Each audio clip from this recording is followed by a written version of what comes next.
Hi guys, we have got someone special today on our International Education Fire Chat, Mr. Paramdeep Singh. Paramdeep Singh, welcome to our show.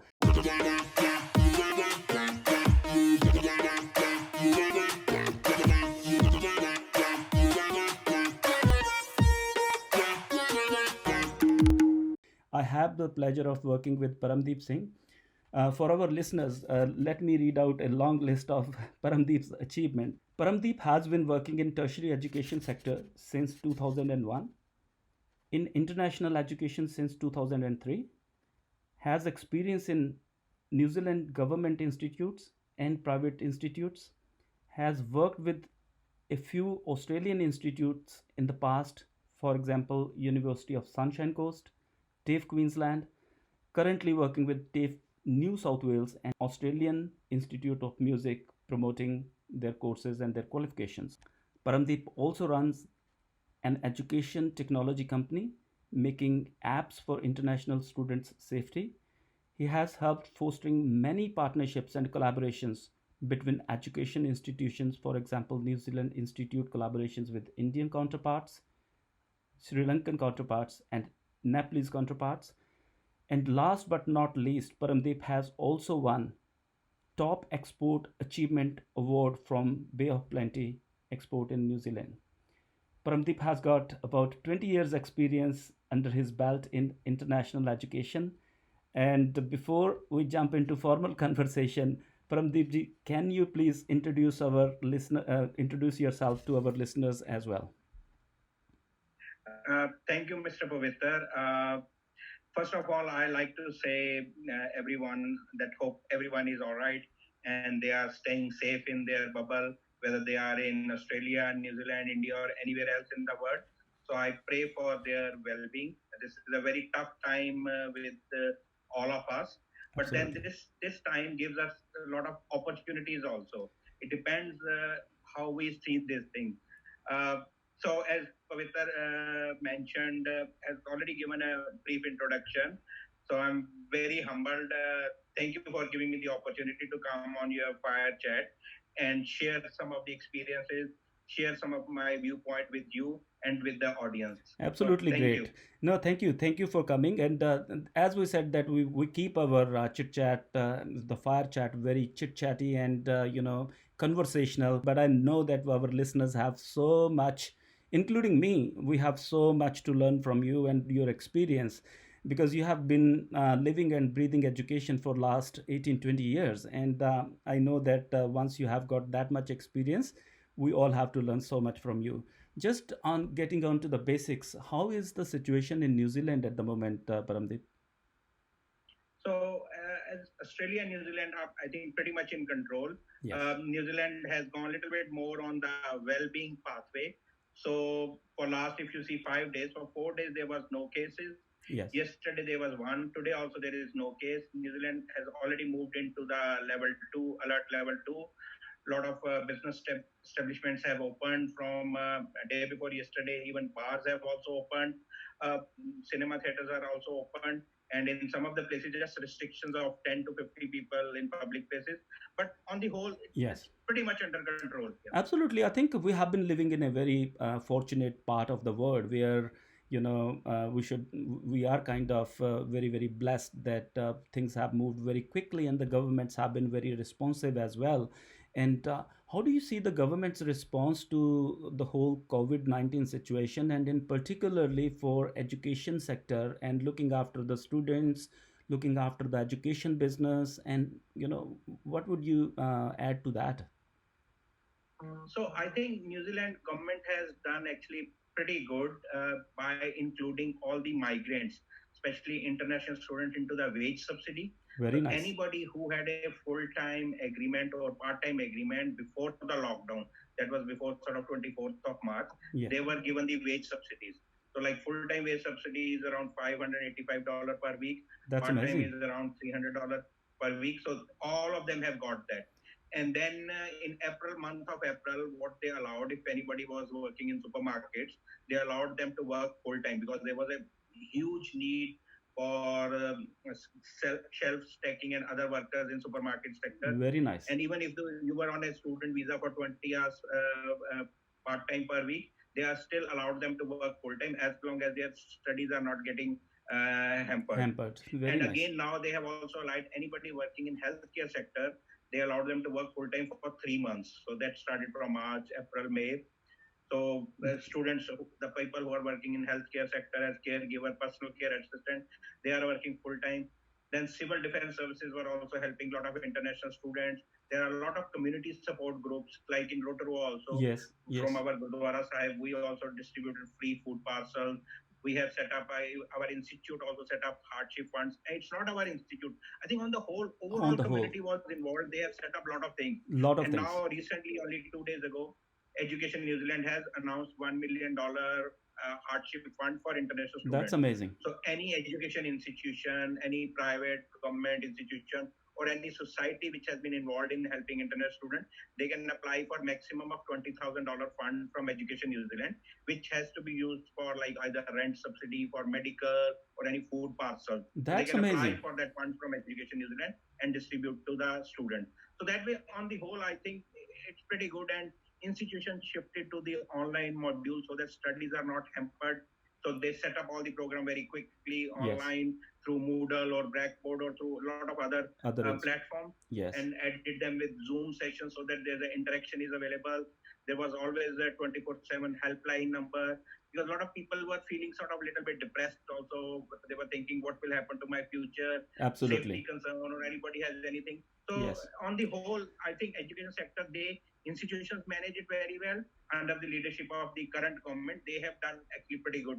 That is amazing. Actually, that is amazing to hear. I think that, I would like to add to that is, if you remember our time with the Christchurch earthquake, then, that was pretty much the similar situation, right? The governments have been kind of, very empathetic towards the students or any I think, a visitor or any migrant. So that gives a pretty good signal to the market as well, and that has been praised quite a bit around the world about the New Zealand's efforts in looking after their citizens as well as the international migrants.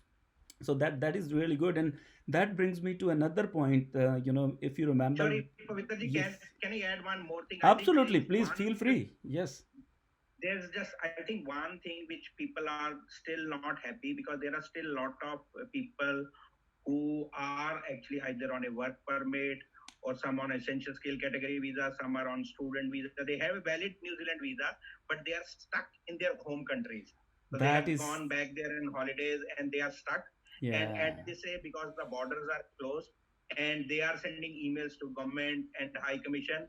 So government is working on it. It's not easy. Sometimes people think there is an overnight solution to these things. No. But actually, through this platform, again, it is quite good that even we can raise that issue. Absolutely. That those people have genuine visas to be in New Zealand. Yes. So we also, again, plead to the government. And I know they are listening and they are working on the solutions.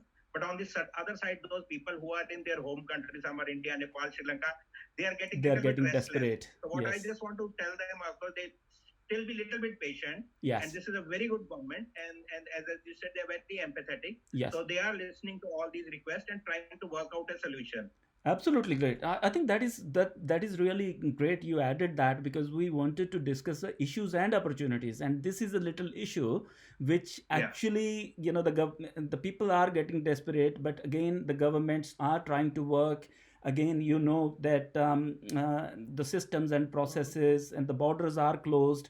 It is becoming a bit difficult, and there are challenges every government, every institution, every business and individuals are facing. And as we say that we are not alone in this game.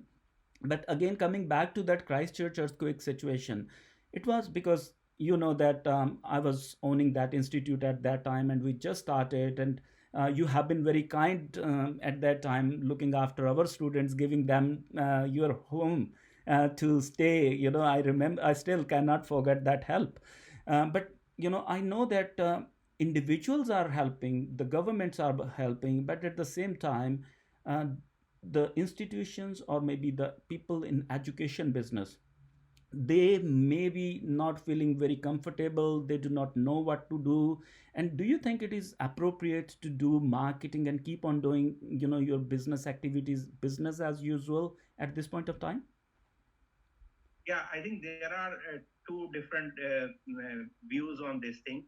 I personally feel, again, I feel that this is a time when they need to be engaged with the student. Like Right. if you see, the healthcare workers are doing their job, Absolutely. doctors are doing their job, Yes. airline workers are doing their job, food service workers are doing their job, and in education sector, I feel our job is mainly not only just selling the education, it's Absolutely. how do we engage the people, how do we make sure that we give them the right advice so that they can make sure that this program suits their background and this will lead to a good career when things are much better. So I think we need to be doing our job. This is our job to Yes. make people aware that okay, our institute has these options, our country has these options, this program suits you very well. And then I say students also to utilize actually this time wisely. So Absolutely. God has given them, again, not depending on whether they take this as an opportunity Or as or a whether they get depressed. So if they absolutely. take it in a positive way, what they should think, God has given them this time. So this is a very good opportunity for them to do a proper research. Like as you Absolutely. know, in India there will be 5,000 agents, which is a Great. good agent, which can give them the right advice, which Yes. is a best country. So now they can do some sort of a comparison whether they want to go to Australia, Canada, UK, New Zealand, US. They can do some sort of a comparison. Then they can see which country has the relevant program which matches their background, and then what is Absolutely. the country's policy, how they have treated the existing student, and then what benefit they are giving them. So very good time to do research, and same way very good time for the institution to highlight their unique selling proposition, how they are supporting them. And again, I say, like, looking at the current situation, it looks like maybe border may not be able to open in July. So we are Absolutely. looking at sort of November. But then whether that institution is providing them some sort of a online learning, or whether that institution is sometimes providing them some sort of pre-reading material so that they are well prepared. And not just this only, like not only academic thing. Right. I think this is actually the best time to improve your soft skill.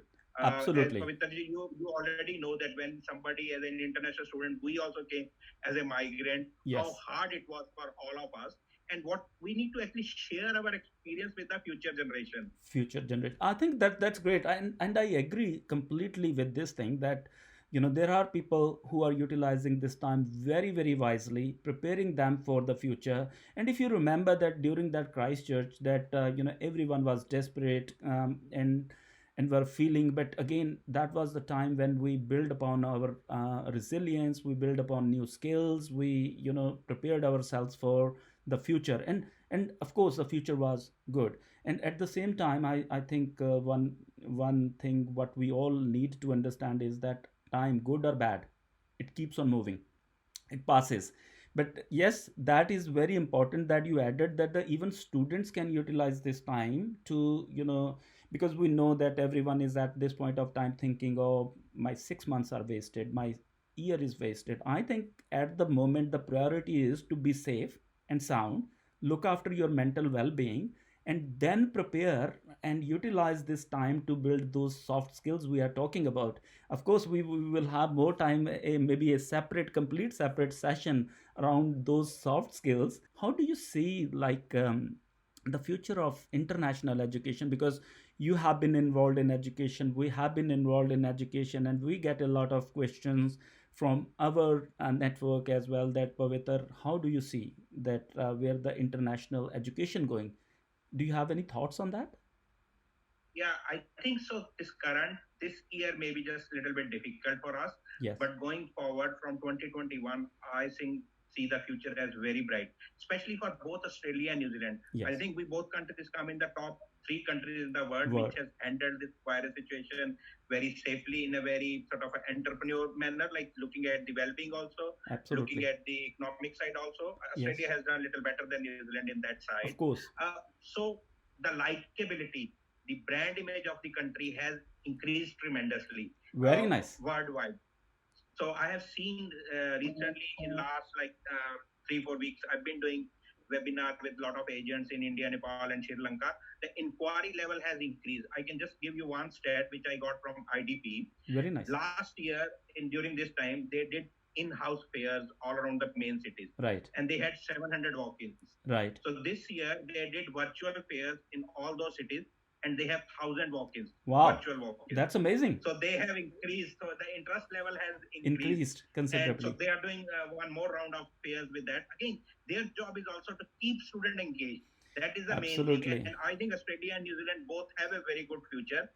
So our job right now, it becomes we should guide student appropriately, no hanky-panky stuff, Absolutely. no false promises. Yes. Give them the realistic information. Yes. But again, students also have this opportunity now to do their own research. Own Like research. I always take a simple example that Yeah. when we have to buy a pant, Mr. Pavitra, Yes. we normally go to 3 to 4 shops when we have to buy a suit or pant or anything. Right. But when we look at the education, sometimes we just go to one education consultant or agent, and then we just get stuck there.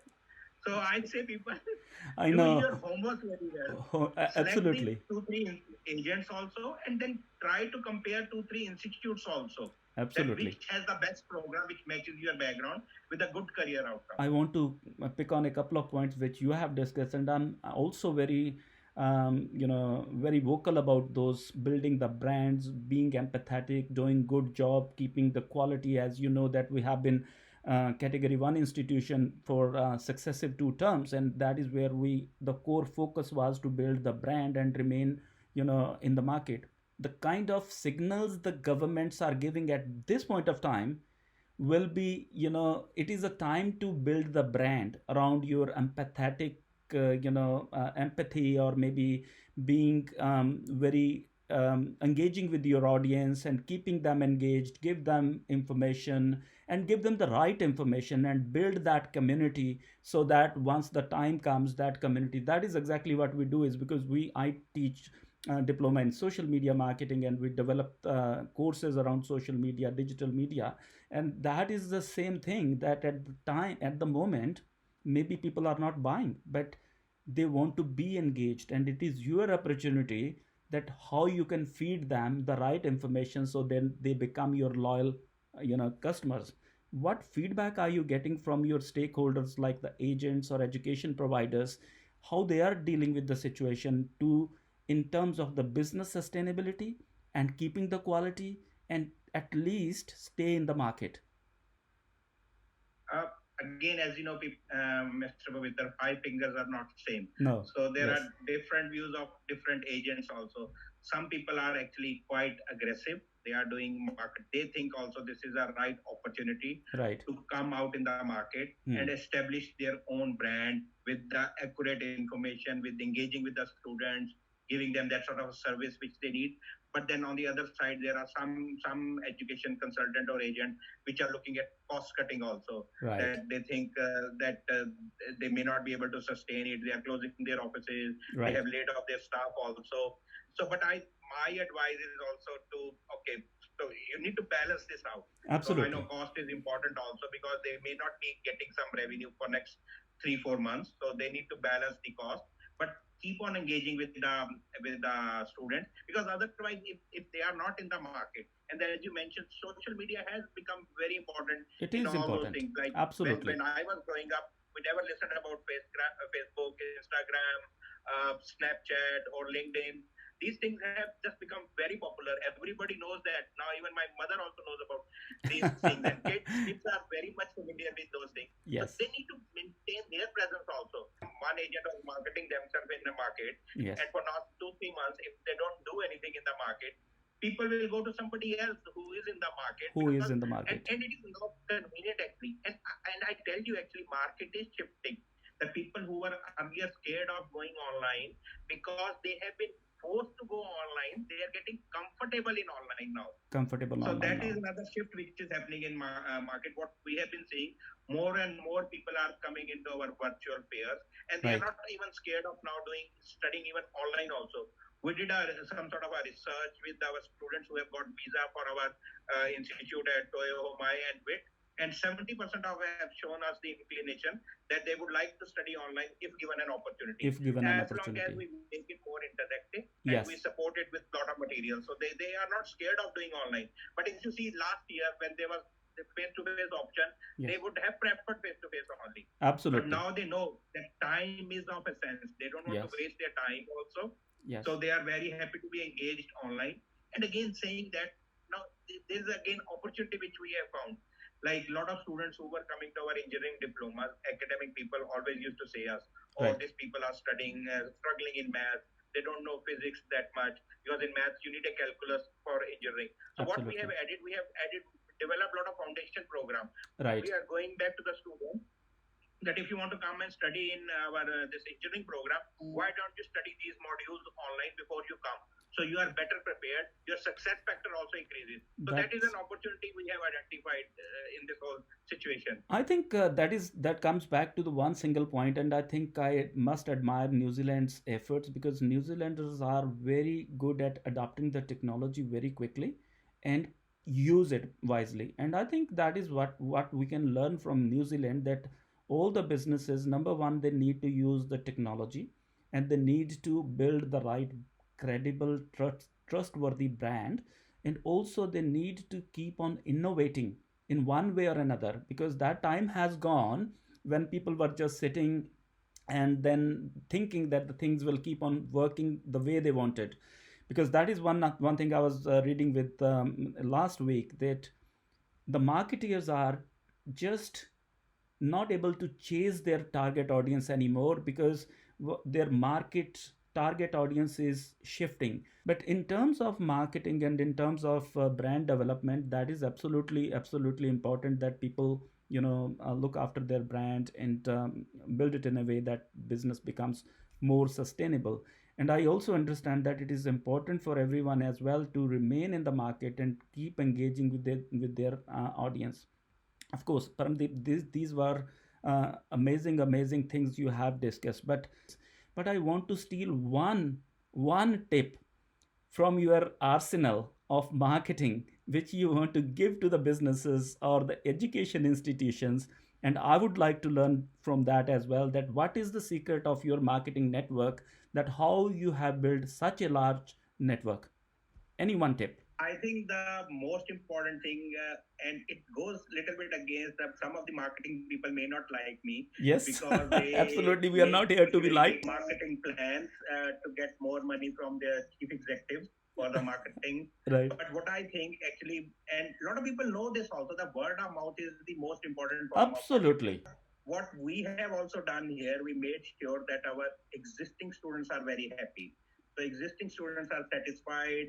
We take good care of them academically also, socially also, spiritually also. So on the whole overall well-being, and they become our brand ambassador. So like in Rotorua, which is a very small town, we have 2,000 international students. Wow. So I think if those 2,000 international students are happy, each student will give me 10 more inquiries. And then how do we take care of inquiries? So that is another important thing, conversion. Conversion. So moment of truth. So every touch point, whenever we have in with a future inquiries, we need to make sure that it is enjoyable for our customer. So only then they will come to buy our product in the end. So one is word of mouth, and then making sure each moment of truth is enjoyable for our customer. So I have actually given you two. That is great. Absolutely, you did. And I think that is the secret. And I have seen, like, I must praise one thing, that even when we were in talks with you even helped our students, which were none of your business. But that is, I completely agree that it is important that you look after your clients really well, so that they become your brand ambassadors. So absolutely, I have seen a lot of marketeers doing an amazing job, but then their back end was not that strong, where they could help the students and support them in a holistic way. So I think that is great tip. And I really enjoy talking to you, and I do enjoy talking to you apart from this fire chat as well. And thank you very much for coming and sharing your views with us.